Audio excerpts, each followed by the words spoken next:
একদিন উমাইয়া হযরত বেলাল রাদিয়াল্লাহু তাআলা আনহুকে তিনার দিকে লক্ষ্য করে তাকালেন আর তিনার ঠোঁট দুটো নড়ছিলেন দেখতে পেলেন। দেখতে পাওয়ার সঙ্গে সঙ্গে আর হযরতে বেলাল রাদিয়াল্লাহু তাআলা আনহু আকাশের দিকে শাহাদাত আঙ্গুলটা ঘোরাচ্ছিলেন। এই সময় উমাইয়া পাপিষ্ঠ তিনি হযরতে বেলালকে ডাক দিয়ে বলেন, ও বেলাল,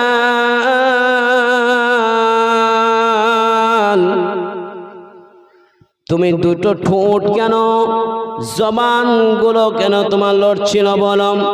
আর শাহাদাতের আগুনের দ্বারাই আকাশের দিকে তুমি কেন ইশারা করছিলে বলো? হযরত বেলাল রাদিয়াল্লাহু তাআলা আনহু বলেন, তিনারা উমাইয়াকে বলেন, ও উমাইয়া শুনুন, আমি আল্লাহ পাকের আমার জবানের দ্বারাই জিকির করছিলাম, আমি আল্লাহর জিকির করছিলাম। উমাইয়া বলেন, ও বেলাল, এই আল্লাহটাকে বলো। হযরতে বেলাল রাদিয়াল্লাহু তাআলা আনহু বলেন, বাবজি, আল্লাহ হলো আপনার যিনি মালিক, আপনাকে যিনি সৃষ্টি করেছেন, আমাকে বেলালকে যিনি সৃষ্টি করেছেন, ওই বেলালকে যিনি সৃষ্টি করেছেন, আপনাকে উমাইয়াকে যিনি সৃষ্টি করেছেন, জমির আসমানকে যিনি সৃষ্টি করেছেন, গাছ পাহাড় পর্বতকে যিনি সৃষ্টি করেছেন, দুজাহানকে যিনি সৃষ্টি করেছেন, বাবজি, সারা জাহানের মালিকের নাম হলো আমার আল্লাহ। যারা বলেন বাবজি কে? আল্লাহ। উমাইয়া দেখে তখন শোনার পরে হযরতে বেলালকে বলেন, দ্বিতীয়বার জানে আর তুমি আর এই জিকির করবে না, আর তোমার আহাদ আহাদ করে তুমি জবানের মধ্যে আর জিকির করবে না। বেলালের তখন সাহস হয়ে গেল যে উমাইয়া আমাকে নিষেধ করে, আমি এমন কোন ব্যক্তির, এমন কোন মানুষের নয়, এমন কোন মানুষের নয় জিকির করছি না, আমার প্রভুর, আমার রবের, আমার আল্লাহ পাক রব্বুল আলামিনের জিকির করছি। আর আমার আল্লাহ পাকের জিকির করার জন্য কেউ যদি নিষেধ করে, উমাইয়া শোনো, আমি বেলাল যত নিষেধ করবে তত আমি ইমানদার হিসাবে, আমি ঈমান নিয়ে আসার কারণে আমি আল্লাহ পাক রব্বুল আলামিনের জিকির আরো উচ্চ কণ্ঠে উচ্চ স্বরে করব। জোরে বলুন সুবহানাল্লাহ। বেদিনরা যদি ভাবছি বলেন, এখন যদি আমাদের উপরে যেভাবে মুসলমানের আক্রমণ চলছে, যদি রাস্তায় চলতে চলতে আপনি যে মালিকের কাজ করছেন যে বাগানে, সে মালিক যদি বলে, এই আব্দুল্লাহ, আব্দুর রহমান, তুমি নামাজ পড়তে পাবে না আমার বাগানে, তুমি আল্লাহর জিকির করতে পাবে না, তুমি আমার কাজ বাদ দিয়ে ওই প্রভুর আল্লাহর আসমানের আল্লাহর কখনোই তুমি ইবাদত করতে পারবে না, তাহলে বলেন আপনার আমার মতন মানুষ ওই মালিকের কথা ছেড়ে দিবে? বলেন ছেড়ে দিবে? ছেড়ে দিবে না। বেলালের ঈমানটা কি মজবুত দেখেন বাপজি, আমার বাপজিরা। যখন বেলাল রাদিয়াল্লাহু তাআলা আনহু শুনলেন না, সঙ্গে সঙ্গে উমাইয়া একটা পেরেক হাতুড়ের দ্বারাই তেনার জবানে, তেনার জিহ্বাতে পেরেক মেরে দিলেন বাবজি। এই পেরেক মারার সঙ্গে সঙ্গে চিৎকার করে বেলাল হাউ হাউ করে কাঁদতেছে আর বলছেন, গো আমার আল্লাহ, তোমার জিকির আহাদ আহাদ করার কারণে আজ যার গোলামি করতাম, যার আজকে রাখালগিরি করতাম, এ পাপিষ্ঠ নারী উমাইয়া আমার আমার জবানটাই পেরেক মেরে দিয়েছে আল্লাহ। তখন জবান দিয়ে তার রক্ত ঝরতেছে, এমন ভাবে বাপজি কষ্ট দিয়েছে। শুধু তাই নয়, এ বিলালের কষ্টের কথা শুনলে বাপজি আপনার চোখ দিয়ে ঝরঝর করে পানি বের হবে। শুধু তাই নয় বাপজি, শুনুন, হযরত বিলাল রাদিয়াল্লাহু তাআলা আনহুকে দড়ির সাথে যখন তেনার পা দুটো বাঁধলেন, বাঁধার পরে যে ঘোড়া ছিল বাপজি, উমাইয়ার যে ঘোড়া ছিল, ওই ঘোড়ার পায়ের সাথে বেঁধে দিয়েছে।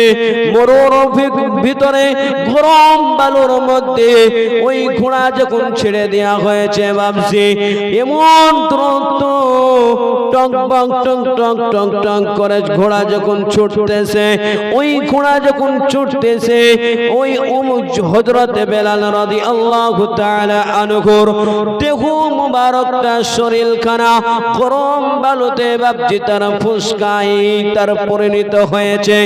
তার ফুসকা পড়ে গোশতগুলো ঝলসে গিয়েছে বাপজি। এত জোরে পরিমাণ চিৎকার করছে বেলাল, ও উমাইয়া তুমি আমাকে ছেড়ে দাও, তুমি যতই কষ্ট দাও। আর উমাইয়ার দৌড় থেকে বলেন, ও বেলাল তুমি শুনে রাখো, ওই আল্লাহর যদি জিকির না ছাড়ো, তুমি ওই আল্লাহর যদি জিকির তোমার জবানে যদি না ছাড়ো, তাহলে আমি আর চেয়ে আরো ভয়ঙ্কর তোমাকে শাস্তি দেব। এমনটা অবস্থায় হযরত আবু বকর রাদিয়াল্লাহু তাআলা আনহু ওই রাস্তা দিয়ে যাচ্ছিলেন। যেতে যেতে দেখলেন যে হযরত বেলালের এরকম মানে পরিস্থিতি, হযরত বেলালকে ঘোড়ার পায়ের সাথে বেঁধে দিয়েছে রশিটা বাপজি। ওই রশিটা বেঁধে দিয়ে হযরত বেলালকে মরুর গরম বালির সঙ্গে টানা হাঁচড়া করছে। আর হযরত বেলালের দেহ মুবারকটা ঝলসে ঝলসে পড়ছে, তার টস টস করে মরুর ভূমে রক্ত প্রবাহিত হচ্ছে বাপজি। এই সময় হযরত আবু বকর উমাইয়ার কাছে গেলেন, ও উমাইয়া তুমি যদি তোমার গোলামকে ছাড়ো কত টাকা নেবে বলো, তুমি কি পরিমাণ মানে কিসের হযরত বেলালকে তুমি এত পরিমাণ কেন কষ্ট দিচ্ছ বলো।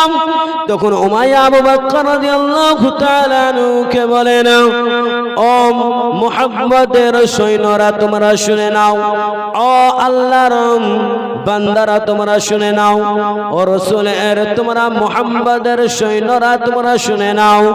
আমার কাছে যে মুহাম্মদের গোলামি করবে, মুহাম্মদের উপর যারা বিশ্বাস করবে, আর আল্লাহর প্রতি যারা ঈমান নিয়ে আসবে, আল্লাহর জিকির আজকার যারা করবে, যারা আমার কাছে থাকবে, তারা আমার গোলামি ব্যতীত আর কারোর গোলামি করতে পারবে না।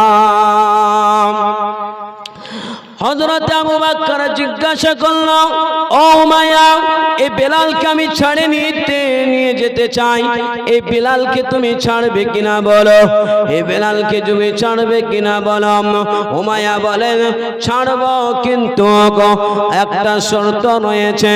শর্তটা হলো কি, এত পরিমাণ মানে এত পরিমাণ টাকা লাগবে। সেই পরিমাণ হযরত আবু বকর রাদিয়াল্লাহু তাআলা আনহু উমাইয়াকে টাকা দিলেন। এই উমাইয়াকে টাকা দিয়ে হযরত বেলালকে ছাড়িয়ে নিয়ে গেলেন। নবীর দরবারে যখন উপস্থিত করলেন বাপজি আমার সোনালালেরা, হযরত বেলালের দেহখানা দেখে দয়ার নবী রাহমাতুল লিল আলামিন তিনার চোখে অশ্রু ঝরতে লাগলেন, কান্না করতে লাগলেন। একদিন আপনাকে ছোট্ট করে একটা ইতিহাস শোনাই, বললে বুঝতে পারবেন এই হযরত বেলালের মর্যাদা কতখানি। আল্লাহ রাসূল সাল্লাল্লাহু আলাইহি ওয়াসাল্লাম যখন মক্কা বিজয়ের সময় হলো বাপজি, মক্কা বিজয় যখন হয়ে গেল, এই মক্কা বিজয় যখন হয়ে গেল, ওই মক্কা বিজয়ের যে আজানটা দেবে, এই আজান দেওয়ার জন্য বাপজি আমার লটারি প্রতিযোগিতা হলো। সাহাবায়ে কেরাম আজমাইন আজমাইনদেরকে ডাকা হলো। সাহাবায়ে কেরাম আজমাইনরা উপস্থিত ছিলেন। হওয়ার পরে মক্কার কাবাতে যেসব পুজোগুলো ছিল, কাবার ভিতরে যেসব নোংরাগুলো ছিল, আবু জেহেল যেসব মূর্তিগুলো রেখেছিল, ওই মূর্তিগুলো দয়ার নবী রাহমাতাল লিল আলামিন এবং তিনার সাহাবায়ে কেরাম আজমাইনরা তখন পরিষ্কার করে যখন কাবা ঘর থেকে ফেলে দিলেন, সুন্দর করে পরিষ্কার করলেন। বাবজি আমার, ওই পরিষ্কার করার পর আল্লাহ রাসূল সাল্লাল্লাহু আলাইহি ওয়াসাল্লাম সাহাবায়ে কেরাম আজমাইনদেরকে ঘোষণা করলেন, ও আমার সাহাবায়েরা, তোমরা শুনে নাও, তোমরা জেনে নাও যে আজকে এই মক্কা ফাতহ হয়েছে, আজকে মক্কা বিজয় হয়েছে। এই মক্কার বিজয়ের আযানটা কে দেবে বলো? অনেক সাহাবারা বসলেন। একজন সাহাবা বললেন, ইয়া রাসূলুল্লাহ, ইয়া হাবিবাল্লাহ, আপনার কাছের খুব সাহাবা, মুহাব্বতি সাহাবা, যিনি আপনার মক্কার থেকে হিজরত করে মদিনার সঙ্গী ছিলেন, যিনি 6 মাস যাবত বালিশে মাথা দেন নাই, আপনি যাকে নিয়ে মক্কা ছেড়ে মদিনায় রওনা দিয়েছিলেন, আপনার কাছের খুবই বন্ধু, প্রিয় বন্ধু হযরতে আবু বকর রাদিয়াল্লাহু তাআলা আনহু, আপনি নিজে মুখে বলেছিলেন, ইয়া রাসূলুল্লাহ, ইয়া হাবিবাল্লাহ, ওগো আল্লাহর রাসূল, আপনি নিজে বলেছেন দুনিয়ার মানুষদের যখন আমার উম্মতিদের নেকি একদিকে যদি দাড়ি পাল্লায় মাপা হয়, আমার কাছের সাহাবা, আমার মুহাব্বতের সাহাবা হযরতে আবু বকরের নেকি এক রাতের নেকি যদি একদিকে করা হয়, হযরতে আবু বকরের মতো না আর দুনিয়ার আমার উম্মতের আর নেকির পাল্লা ভারী হবে না। অতএব আমার ঘোষণা, আমার রায় হলো, আপনার কাছের প্রিয় যিনি আছেন হযরতে আবু বকর, ওই আবু বকরকে আপনি মক্কা বিষয়ের আযান দিয়ান। আল্লাহ রাসূল আবার জিজ্ঞাসা করলেন, ও আমার সাহাবা, আর কেউ কিছু কি তোমরা বলতে চাও বলো? আর একজন সাহাবা উঠে বললেন, ইয়া রাসূলুল্লাহ, ইয়া হাবিবাল্লাহ, ও দয়ার নবীজি, আপনার কাছে আরেকজন সাহাবা রয়েছেন, যিনার নাম হলো ওমর বিন খাত্তাব রাদিয়াল্লাহু তাআলা আনহু। ওমর বিন খাত্তাবকে আপনি নিজে মুখে বলেছেন, আমার পরে যদি কোনো নবী আসে, আমার পরে যদি কোনো নবী হতো, আমার মনে হতো ওমরই হতো, আর আমার পরে কোনো নবী আসবে না, অতএব আমার পরে যদি কেউ নবী হয়ে আসতো, তার নাম হতো ওমর। অতএব ওমরের শাসকের সারা পৃথিবী রঙিল হয়ে গেছে বাপজি। অতএব ওমরের শাসকে সারা পৃথিবী তাজ্জব হয়ে গেছে। ওমরের জামানায় একসাথে একই নদীতে একই ঘাটে ছাগল বা বকরি বা বাঘ একসাথে পানি পান করেছে বাপজি। এমন একটা সাহসী বীর পুরুষ ছিলেন, এমন বীর যোদ্ধা ছিলেন হযরত ওমর বিন খাত্তাব রাদিয়াল্লাহু তাআলা আনহুকে আজ মক্কা বিজয়ের আযানটা দেয়া হোক। আল্লাহ রাসূল বললেন, ও আমার সাহাবা, তোমরা শুনে নাও, আর কি কেউ আছে বলো? দুটো প্রস্তাব পেয়েছি, একজন আমার সাহাবা আবু বকরের পেয়েছি, আর একজন সাহাবা ওমরের পেয়েছি। আর একজন সাহাবা উঠে বললেন, ইয়া রাসূলুল্লাহ, ইয়া হাবিবাল্লাহ, ওগো জয়ের নবীজি, ওগো রাহমাতাল লিল আলামিন, আপনার যিনি কাছের আর একজন সাহাবা রয়েছেন, যিনার নাম হলো উসমান বিন আফফান, উসমান গনি, যিনার হাতে আপনি একটা নয় দুটো নয়, একটা নয় দুটো আপনি কন্যা দিয়েছেন, তিনাকে আপনি জামাই হিসাবে মেনেছেন। অতএব আমার মনে হয় উসমানকে আজকে মক্কা বিজয়ের আযানটা দেয়া হোক।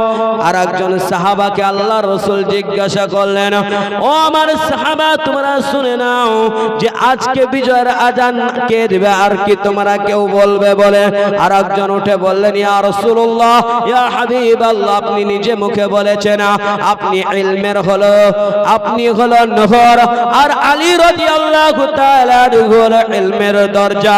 অতএব আলী রাদিয়াল্লাহু তাআলা আনহুকে আজকে বিজয় মক্কা বিজয়ের আজানটা দেয়া হোক। আল্লাহ রাসূল সাল্লাল্লাহু আলাইহি ওয়াসাল্লাম সাহাবায়ে কেরামদের কথা শুনে একের পর একটা একটা কথা শুনে আল্লাহ রাসূল চুপ করে গেলেন, মাথাটাকে একটু নিচু করলেন। নিচু করার পরে কিছুক্ষণ বাদ দেন আল্লাহ রাসূলকে জিজ্ঞাসা করা হলো, ইয়া রাসূলুল্লাহ আপনি ফয়সালা কেন দিচ্ছেন না, বলেন আজকে বিজয়ের আজান কে দেবে? আজানের টাইমটা পার হয়ে যাচ্ছে। আল্লাহ রাসূল সাল্লাল্লাহু আলাইহি ওয়াসাল্লাম বললেন, ও আমার সাহাবারা তোমরা শুনে নাও, আজকের বিজয়ের আজানটা আমি ফয়সালা দেব না, স্বয়ং আমার আল্লাহ জিবরাইলকে পাঠাতেছে। অতএব জিবরাইল আসতে, জিবরাইল যতক্ষণ না আসবে আল্লাহর ফয়সালার অপেক্ষায় আমি থাকবো। সুবহানাল্লাহ বলবেন না বাবজি? আর একটু জোরে বলুন সুবহানাল্লাহ। বিশ্বনবী বললেন, সাহাবারা তোমাদের রায় আমরা শুনলাম, আমার আল্লাহ শুনলো, অতএব আমি রায় তোমাদের দেব না, আমার আল্লাহর পক্ষ থেকে কি রায় আসছে আমি সেটা দেখার জন্য আমি এখানে থাকবো। জিবরাইলকে আমার আল্লাহ কখন পাঠায়? জোরে বলুন আলহামদুলিল্লাহ। আলহামদুলিল্লাহ বাবজি। আল্লাহ রাসূল সাল্লাল্লাহু আলাইহি ওয়াসাল্লাম বসে আছেন, জিবরাইল আলাইহিস সালাম আসলেন, আসার পর সালাম দিয়েছেন, আসসালামু আলাইকুম ইয়া রাসূলুল্লাহ ইয়া হাবিবাল্লাহ। ওগো আল্লাহর নবীজি আপনার আল্লাহ আজকে বিজয়ের আজানটা ঘোষণা করেছে এমন একজন ব্যক্তির উপরে। আজকে আল্লাহ সবাই সাহাবায়ে কেরামরা মনে মনে ভাবছে হয়তো আমার নাম করবে, অনেকে হয়তো ভাবছে আবু বকরের নাম করবে, অনেকে হয়তো ভাবছে ওমরের নাম করবে, অনেকে ভাবছে হয়তো উসমানের নাম করবে ভাবছি, অনেকে ভাবছে আলী রাদিয়াল্লাহু তাআলা আনহুর নাম করবে। বিশ্বনবী কাছে যখন হযরতে জিবরাইল আলাইহিস সালাম আসলেন, জিবরাইল আসার পরে আল্লাহর নবী জিবরাইলকে জিজ্ঞাসা করেন, ও রুহুল আমিন তুমি বলো আজকে মক্কা বিজয়ের আজানটা কে দেবে? বলো আজকে মক্কা বিজয়ের আজানটা কে দেবে? বলো কার কণ্ঠে হবে? জিবরাইল আলাইহিস সালাম বললেন, ইয়া রাসূলুল্লাহ ইয়া হাবিবাল্লাহ, ওগো দু জাহানের সরদার আজকে মক্কা বিজয়ের আজানটা আমার আল্লাহ ঘোষণা করেছেন এমন একজন ব্যক্তির গলায়। আবু বকরের গলায় মক্কা বিজয়ের আজান দেয়া হবে না, ওমরের গলায়ও মক্কা বিজয়ের আজান হবে না, উসমানের গলায়ও আজকে মক্কা বিজয়ের আজান হবে না, আলী রাদিয়াল্লাহু তাআলা আনহুর গলা তো আজকে মক্কা বিজয়ের আজান হবে না। আল্লাহ রাসূল বললেন, জিবরাইল তুমি বলো আল্লাহ কার নাম করেছে, কার নাম লিপিবদ্ধ করেছে মক্কা আজানের জন্য? এমন একজন গরীব সাহাবা যার নাম হলো হযরত বেলাল রাদিয়াল্লাহু তাআলা আনহু। জোরে বলুন সুবহানাল্লাহ। সাহাবারা অবাক হয়ে গেল, ইয়া রাসূলুল্লাহ ইয়া হাবিবাল্লাহ, এমন কি বেলাল কি আমার আল্লাহ, এমন কি বেলালের কি আছে আল্লাহর কাছে এত মর্যাদা এত সম্মান, এমন কি আমল করে যে আবু বকরের চাইতে বেলালের বেশি সম্মান আল্লাহর কাছে, ওমরের চাইতে বেলালের বেশি সম্মান? বিখ্যাত বিখ্যাত সাহাবার নামগুলো আমরা ঘোষণা করলাম, আল্লাহ নিলেন না, কিন্তু এমন একজন সাহাবার নাম বললেন যার মধ্যে কোনো সাহাবার অন্তরে গেঁথে ছিল না, কল্পনাও ছিল না যে এত কালো বিচ্ছিরি একজন সাহাবা, এত গরিব সাহাবা, এতিম সাহাবা রাখাল খাটত, সেই সাহাবার আজানটা আমার আল্লাহ পছন্দ করছেন। জোরে বলুন আলহামদুলিল্লাহ।